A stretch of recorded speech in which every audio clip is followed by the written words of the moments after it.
تولے چاندی یا ان میں سے جس کی قیمت کم ہو اس مقدار کی رقم اس پہ 1 سال گزر جائے تو زکوٰۃ واجب ہو جائے گی، اور اگر کوئی تاخیر کرتا ہے تو گنہگار ہوگا، لیکن اگر کوئی ایڈوانس بھی دے دیتا ہے تو زکوٰۃ اس کی بھی ہو جائے گی کہ 2 سالوں کی اکٹھی زکوٰۃ دیتا ہے تو یہ بھی جائز ہوگی کہ اس نے ایڈوانس زکوٰۃ دے دی۔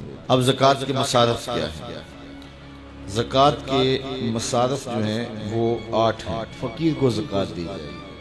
فقیر وہ ہوتا ہے جس کے پاس کچھ بھی نہ ہو، نہ گھر ہو، نہ مکان ہو، نہ اس کے پاس کوئی زر ہو، بس بالکل خالی مخالی، ایسا شخص فقیر کہلاتا ہے، تو اس کو زکوٰۃ دی جائے گی۔ دوسرا مصرف مسکین ہے۔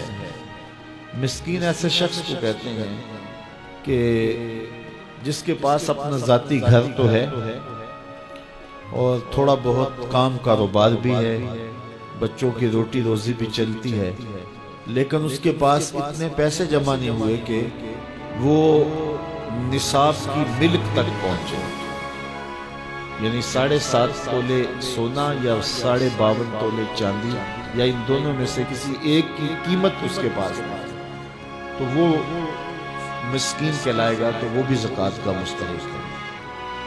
تیسرا رقاب، یعنی غلام کو آزاد کرنے کے لیے اس کو زکوٰۃ دی جا سکتی ہے تاکہ وہ اپنی قیمت دے کر کے اپنے آقا سے اپنی جان چھڑا لے۔ اور چوتھا غارم۔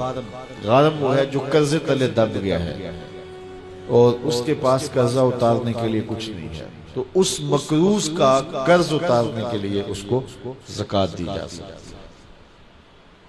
5واں شخص فی سبیل اللہ۔ فی سبیل اللہ وہ شخص ہے کہ جو اللہ کی راہ میں نکلا ہوا ہے، جو مدارس دینیہ کے طلبہ ہیں وہ بھی زمرے میں آتے ہیں، ان کو زکوٰۃ دی جا سکتی ہے۔ اور 6واں شخص ابن السبیل، مسافر۔ مسافر کو زکوٰۃ دی جا سکتی ہے، اگرچہ وہ مالدار ہے لیکن جب وہ سفر میں آیا تو اس کے پاس کچھ نہیں ہے، تو اب وہ ضرورت مند ہو گیا، مال تو اس کے علاقے میں ہے، تو اب اس کو زکوٰۃ سے آپ مدد کر سکتے ہیں۔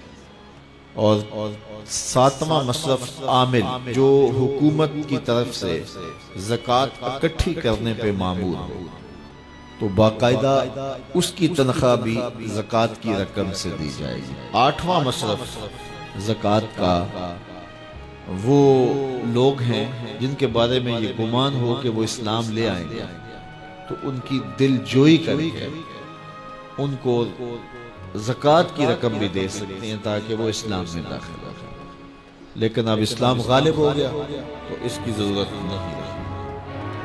اللہ، تو یہ 40واں حصہ ہے زکوٰۃ کا، یعنی 100 میں سے 2.5 روپے راہ خدا میں۔ ان مصارف میں سب کو بانٹ کر بھی دیے جا سکتے ہیں، کسی ایک مصرف کو بھی دیا جا سکتے ہیں۔ حضرت شیخ احمد مجدد الفسانی علیہ رحمہ مکتوبات میں لکھتے ہیں، جب دین کا انہدام ہو رہا ہو، جب دین کی قدریں پامال ہو رہی ہوں، تو اس زمانے میں راہ دین میں ایک دانگ خرچ کرنا، ایک پائی خرچ کرنا، دیگر مدات میں لاکھوں روپے خرچ کرنے سے افضل ہے۔ میرے حضور نے فرمایا، میں قسم اٹھا کے، رب کی قسم اٹھا کے میں کہتا ہوں، ایک تو میرا کہنا کافی ہے، پھر میں محمد رب کی قسم اٹھاؤں تو پھر کتنی بڑی بات ہو۔